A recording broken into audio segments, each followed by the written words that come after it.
How's it going, everyone? Dapper Dill, and this is the first episode of my series of building my Volvo engine. You'll hear a lot of background noise as I'm in the basement of my parents' house where my engine is.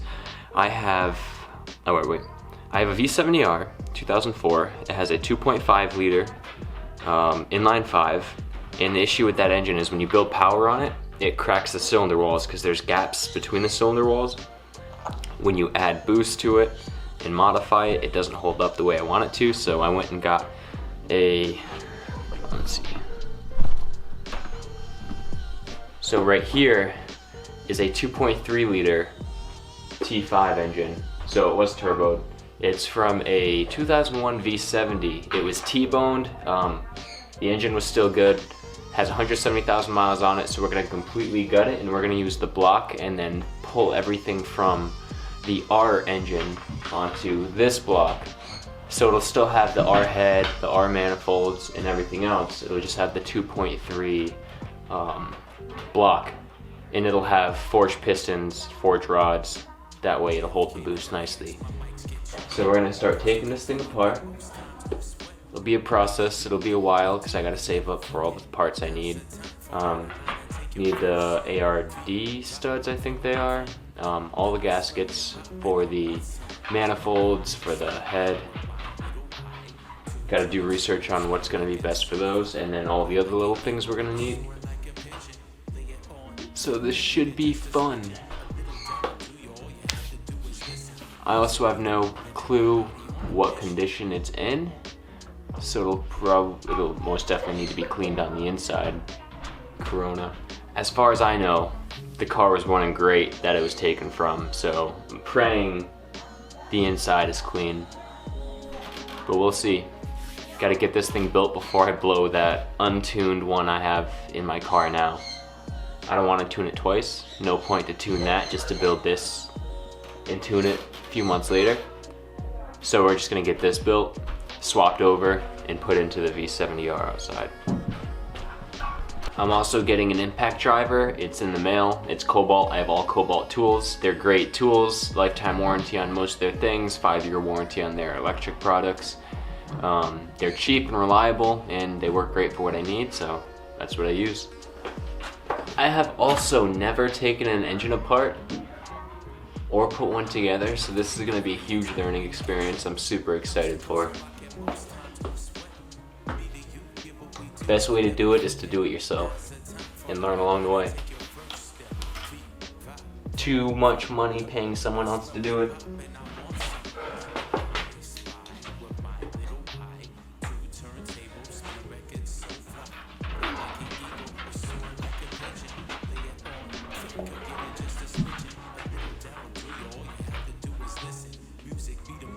Oh God.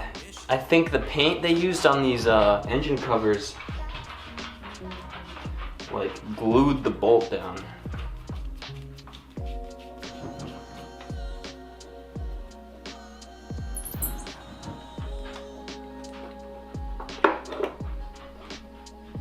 Or it was Loctite. Don't know why that would be used right here.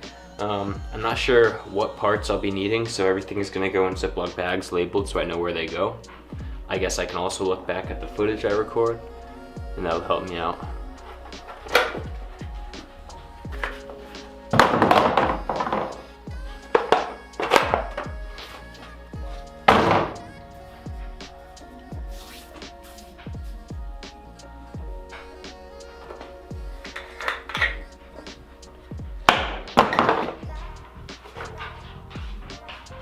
Kind of looks like turbo control valve.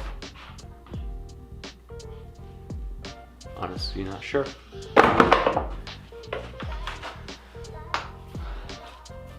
This will go so much faster once I have that impact driver. Whenever it comes in the mail, because everything's delayed because of Corona. If you guys can see, those coil packs actually look pretty new. I'm not gonna reuse these ones because they're obviously for V70 and not an R. And I'm not gonna reuse this head, so they're still good. Could probably just sell them if anyone's interested in buying them. I'm not sure what the process is of actually taking apart an engine, like what you want to take apart first, so we're just gonna wing it and go along. Take things off as I see them. That's a pretty good way to go about it. We'll try not to break any of these wires that I don't think we're gonna be using. Just try to save everything we can, because I'm sure a lot of it's still good and can be used or sold for parts. It's actually all pretty clean for being a... I just broke a clip. It's actually pretty clean for being 2001. These clips are so fragile.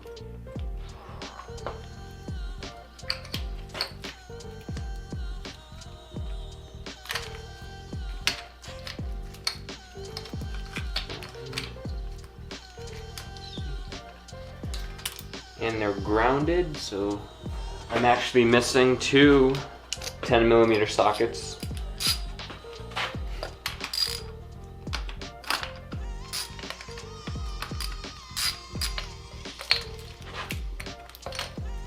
Got a dead cricket in here, that's nice.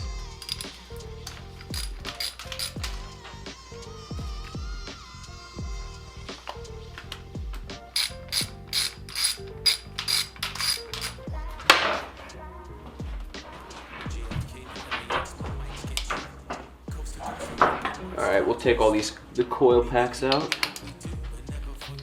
Now's the time, fall out of line and take your first step. Feet, pop, I smell hip hop and I want some. And I spy with my little eye. I think the rubber piece was supposed to come with it. It did not.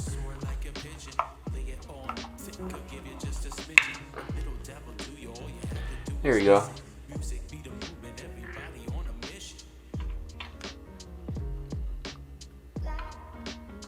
Yeah, that looks really clean. I don't know what brand it is. It might be a knockoff, it might be official Volvo, I have no idea. I guess technically I don't need to take the coil packs out because it's part of the head and I'm not reusing that and it's just all gonna come off anyway, but we'll do it anyway. Just because I'm not in any rush.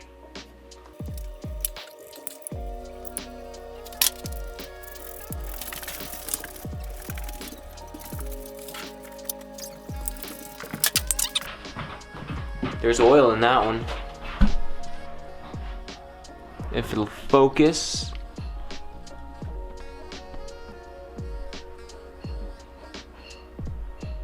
You see oil all around it. Coast to coast, I rock it most times, no sweat. Me to you, give what we do and never forget. Now's the time. This engine mount's actually pretty good too. There's looks pretty new. The rubber doesn't look crushed or worn. So when I do this build, I'm gonna switch to all polyurethane mounts. I just replaced all of them in my car. They're all the stock ones, but we'll completely switch over. Do all polyurethane. You shouldn't mix them because then it puts more strain on the polyurethane because they're stiffer and the other ones aren't. And then you just break the polyurethane ones. So if you do those, make sure you replace all the engine mounts with them and you'll be good to go. Small parts like this can go right in a bag without being labeled. Not really sure what this part is. I will find out. I just know it's soaked in oil. I don't know if that's a good thing or a bad thing.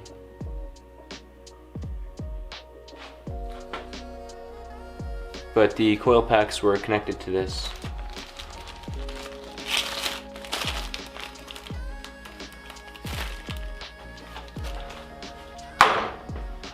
And feel free to drop any information in the comments that you see, or if I say something that's not true, comment down below, because I'm still learning. I'm sure anyone watching is learning as well and interested in this. If you guys want to tell me what that piece was, it'd be greatly appreciated. We'll get the fuel rail off. The fuel rail clips are very fragile, so just be careful taking them off. See all the plastics just crumbling off like right now. Now, because this is not an R engine, it's the 2.3, it does not have the big green injectors. These ones are sad in blue.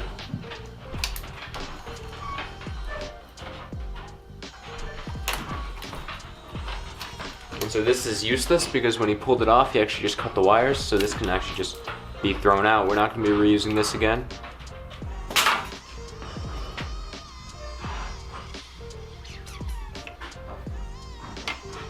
This is a 10.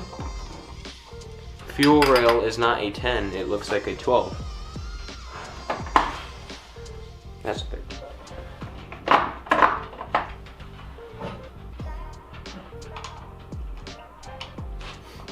Wait.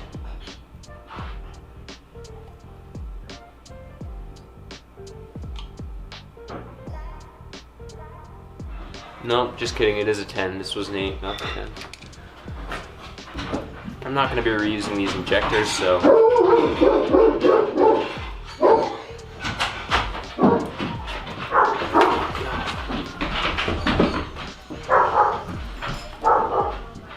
I didn't bleed the fuel rail. Make sure you bleed the fuel rail first. I'm not... It has not been bled yet. That was just fuel all over the ground. Make sure you do that first. It's always handy to have paper towels with you.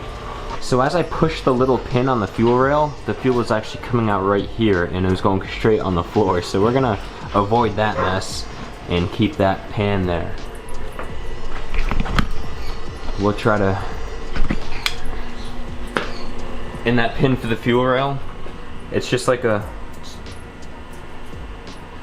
It's right here, right on the end. There's a pin on the inside. You gotta get your nail in there or a screwdriver and push it.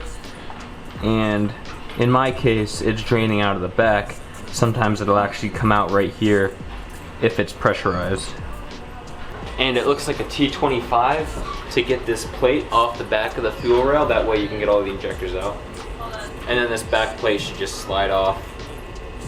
But this one's a little stuck because it's old. Bring you guys closer.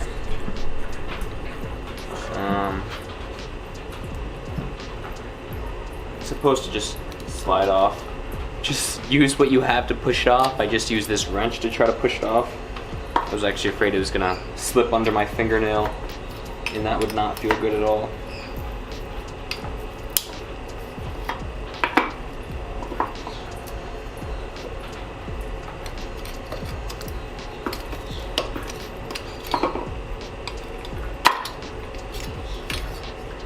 Alright, it's popped off.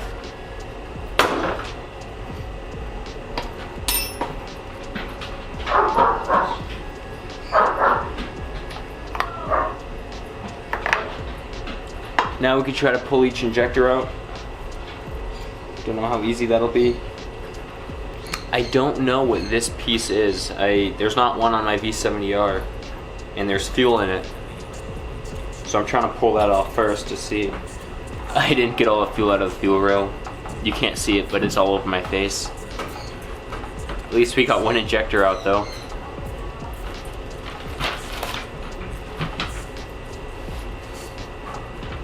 Now hopefully we can drain the rest of it.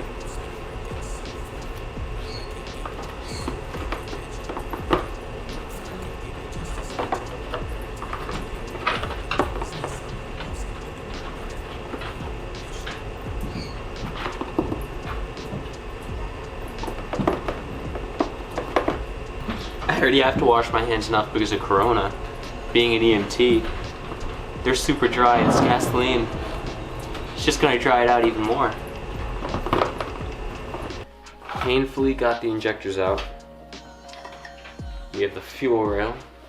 And then on top of the head is just the piece for the PCV system. I have a tool that's used to clamp them down. I'm also going to use it to unclamp it. You kind of just break it off.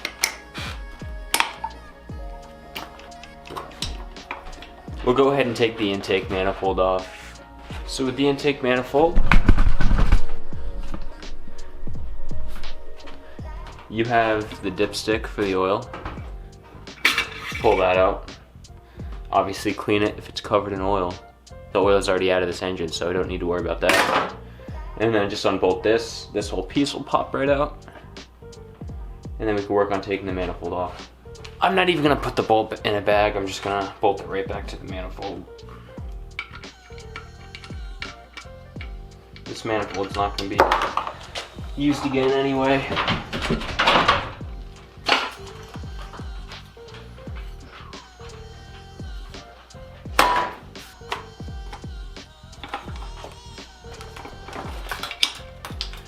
That was cut, so that can just be thrown away. Looks like 10 mils for the intake manifold. The 10 millimeter I need is missing, so I'm going to use this wrench. That way it can fit in.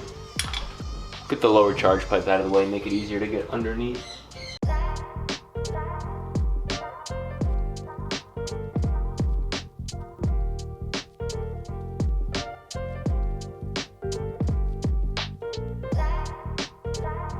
The most difficult bolt to get to is on this side, and it's super deep right underneath. So you gotta use a long extension to get in there.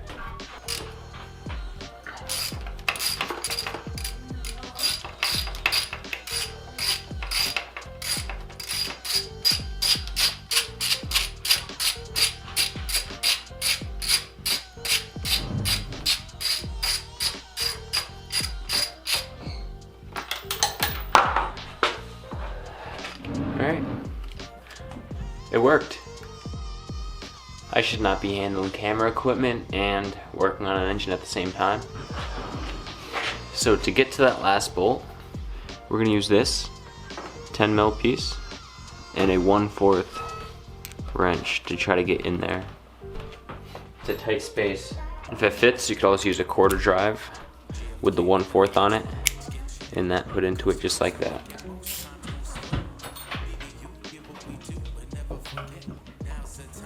So you don't actually have to take the bottom ones all the way off either, you just need to loosen them, that way you can pull the throttle body up.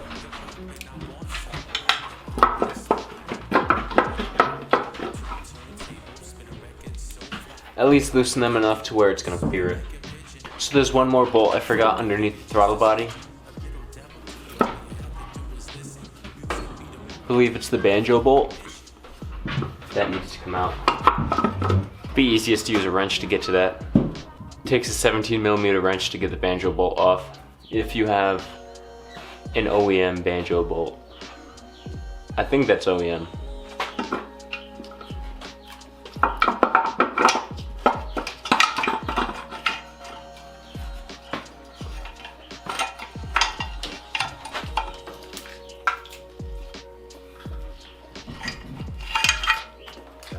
Oil soaked. Not surprised. Throttle body's still on it. Throttle body's not bad. Can be cleaned up. We'll leave the throttle body attached to this. No point taking it off.